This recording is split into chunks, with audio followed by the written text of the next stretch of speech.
I thought, in the third, the Leafs, I don't know what they were doing. They never had the puck in the third. No. They never they were outshot, what was it, 12-2 or something in the third.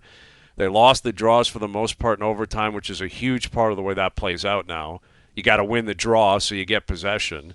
But I thought for the first 40, you're right. I thought, there were a number of guys that had quality opportunities, and Gibson just robbed them. But then in the third, it was like, hold on for dear life, get a point, and okay. But Detroit got 2 on you, and now Detroit's 9 up and likely gone.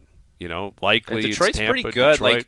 Yeah. You talk about them building up their back end. That Moritz Seider, look at that play that he makes on Easton Cowan. He basically just bullied the young kid. And I get it, Cowan's a rookie; he'll learn from that. But that guy's a bulldozer, man. He's the only defenseman, or one of the only defensemen. There's only 2 guys last year to have 200 hits and 40 points. It was Seider and Mackenzie Weegar, and now they've added this 77 next to him, Edvinsson.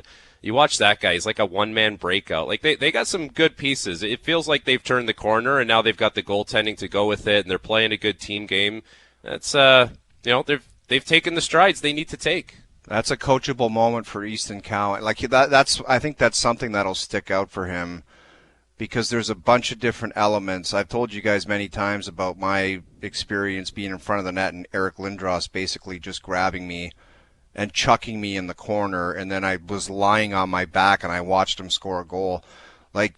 In a split second, you kind of got to know who's on the ice at all times. Whether it's a guy that'll knock your block off like Scott Stevens when I played, or just when you're the last man back like that, basically, for anybody that doesn't know what that, it's just you're the last man standing. The only line of defense left is the goaltender. So when you're the last man back, you never want to turn it into a one-on-one situation, and especially trying to forearm shiver a guy that's 6'4", 230. That would be like me trying to do that to Eric. It's just a stupid play. Mm-hmm. And especially for Easton Cowan, in that league, he's not going to strong-arm anybody.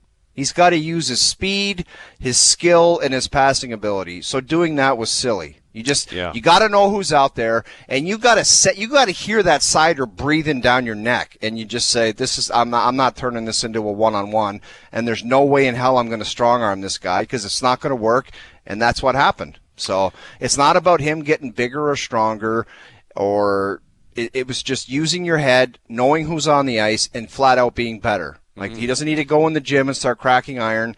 You got to know who's on the ice. You got to be smarter, and you got to be better, and just never let that happen again. Because you can't turn that play into a one-on-one. No, Stupid. Not when you have possession. That can't happen. And my read on it, and Frankie, you tell me if I'm wrong. I think he thought, well, Seider's not going to chase me here. That, I'll just go out in the neutral zone because everyone just lets you go out for a cruise. And Seider said, screw that. I'm on you, and I'm going to push you around. And, it's an unfortunate play for a rookie because, Willie's probably on the ice if he's healthy, but I think he thinks Seider will just cross back, and he doesn't, and buries him. You know what he probably Seider's thought? Thinking.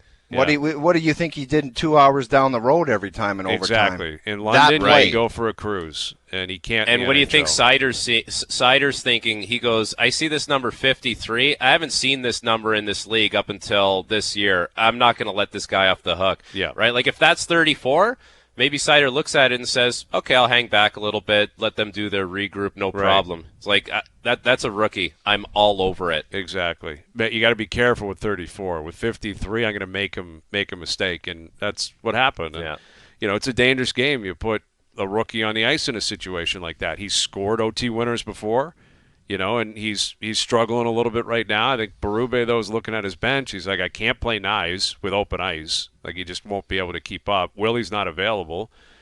So, they're trying to find different options.